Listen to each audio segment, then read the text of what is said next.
আলহামদুলিল্লাহ ওয়াসসালাতু ওয়াসসালামু আলা রাসূলিল্লাহ বাদ। মোহতারাম, জিলহজ মাসের 10 দিনের যে আমল রয়েছে, এই আমলগুলো আসলে আমরা করব কবে বাংলাদেশে?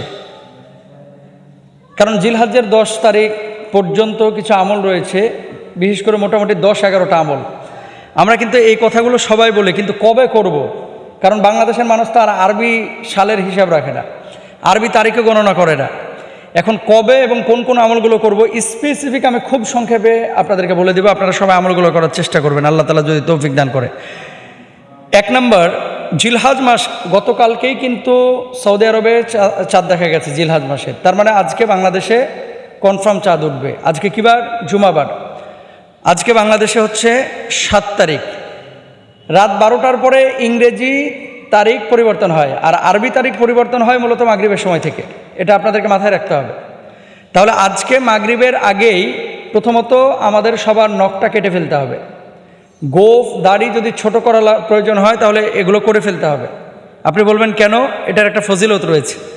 আল্লাহর হাবিব সাল্লাল্লাহু আলাইহি ওয়াসাল্লাম বলেছেন, কেউ যদি এই কাজগুলো করে, অর্থাৎ দাড়ি গোঁফ এই 10 দিনে কেউ যদি না কর্তন করে, কোরবানির পরে নহরের দিনে যদি কেউ কর্তন করে, আল্লাহ সুবহানাহু ওয়া তাআলা তার আমল নামাতেও একটা কোরবানির সওয়াব দিয়ে দিবেন। সুতরাং এটা বড় জিনিস। আজকে জুমাবার, আজকে এই 7 তারিখ সন্ধ্যা থেকে নিয়ে আমাদের ঈদের দিন পর্যন্ত এই কাজগুলো আমরা মাথায় রাখবো। বিশেষ করে 1 নম্বর, নখ আমরা কেউ কাটবো না, গোঁফ আমরা কেউ কাটবো না, দাড়ি চুল কেউ আমরা কর্তন করব না। 1 নম্বর আমল। 2 নম্বর কোন আমল করবেন? ইয়া আইয়ুহাল্লাযীনা আমানু তুবু ইলাল্লাহি তাওবাতান নাসুহা। তওবাটা বেশি বেশি করবেন। কারণ আছে। কারণটা কি? আল্লাহ সুবহানাহু ওয়া তাআলা পবিত্র কোরআনুল কারীমের মধ্যে বলছেন, ওয়াল ফাজরি ওয়া লায়ালিন আশর। 10 রাতের কসম আল্লাহ সুবহানাহু ওয়া তাআলা করেছেন। ফজরের শপথ আল্লাহ তাআলা করেছেন। 10 রাত। কোন 10 রাত? সমস্ত মুহাদ্দিসিন মুফাসসিরিনরা একমত, এই 10 রাত দ্বারা উদ্দেশ্য হচ্ছে মূলত এই জিলহজের 10 দিন। এবার আসেন, এই জিলহজের 10 দিনে তাহলে আল্লাহ সুবহানাহু ওয়া তাআলা বান্দাদের ক্ষমা করেন। যেহেতু গুরুত্ব দিয়েছেন আল্লাহ তাআলা, এখানে আমল করলে আল্লাহ কবুল করেন। 2 নম্বর, আমরা তওবা করব। 3 নম্বর আসেন, ফরজ এবং নফল সালাতগুলো গুরুত্বের সাথে আমরা আদায় করব। হাট বসবে আর 3 দিন পর থেকে ম্যাক্সিমাম ঢাকা সিটির বিভিন্ন জোনে, আর বাংলাদেশের বিভিন্ন এরিয়ায় কিন্তু শুরু হয়ে গেছে। আপনি খেয়াল করে দেখেন তো যে হাটের মধ্যে যে সমস্ত লোকগুলো থাকে, কয়টা মানুষ নামাজ পড়ে? আপনি খেয়াল করে দেখেন, 90% মানুষই নামাজ পড়ে না।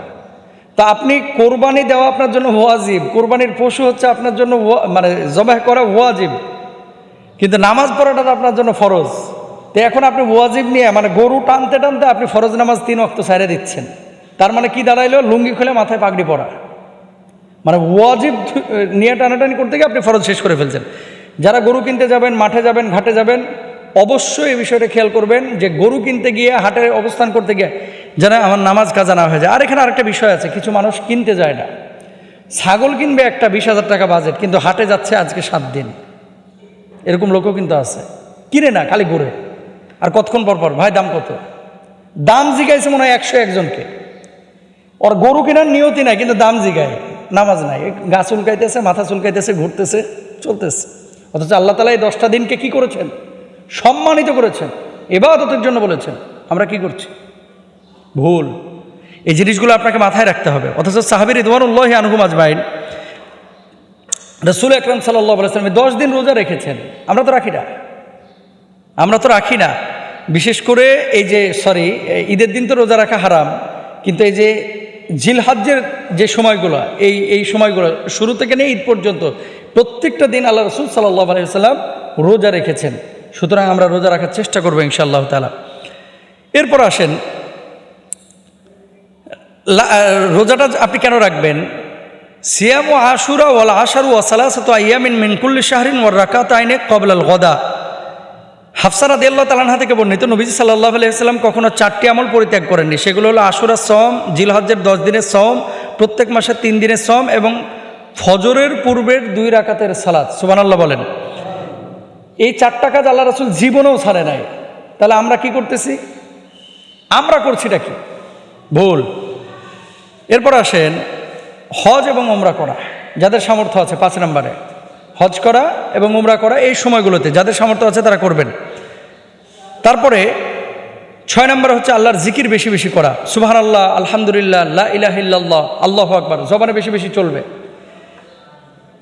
তারপরে 7 নম্বরে তাকবীর, তাহলিল, তাহমিদ বলা, আল্লাহু আকবার, আল্লাহু আকবার, লা ইলাহা ইল্লাল্লাহ, আল্লাহু আকবার, আল্লাহু আকবার, ওয়ালিল্লাহিল হামদ। আরাফার দিবসে, যেদিন ইয়াউম আরাফা, হাজী সাহেবরা আরাফাতে অবস্থান করবে, সেদিন রোজা রাখা। কোরবানির দিন তথা 10 তারিখের আমল, সকালবেলায় ঘুম থেকে ওঠা, তারপরে কোরবানি করা, কোরবানির দিন সবচেয়ে উত্তম আমল এটা। তো এই জিনিসগুলো আমরা বেশি বেশি খেয়াল করব, রাত্রিকালীন সময় তাহাজ্জুদ পড়ব, বেশি বেশি নফল নামাজ আদায় করবো ইনশাআল্লাহ তাআলা। আল্লাহ তাআলা আমাদের সবাইকে তৌফিক দান করুন।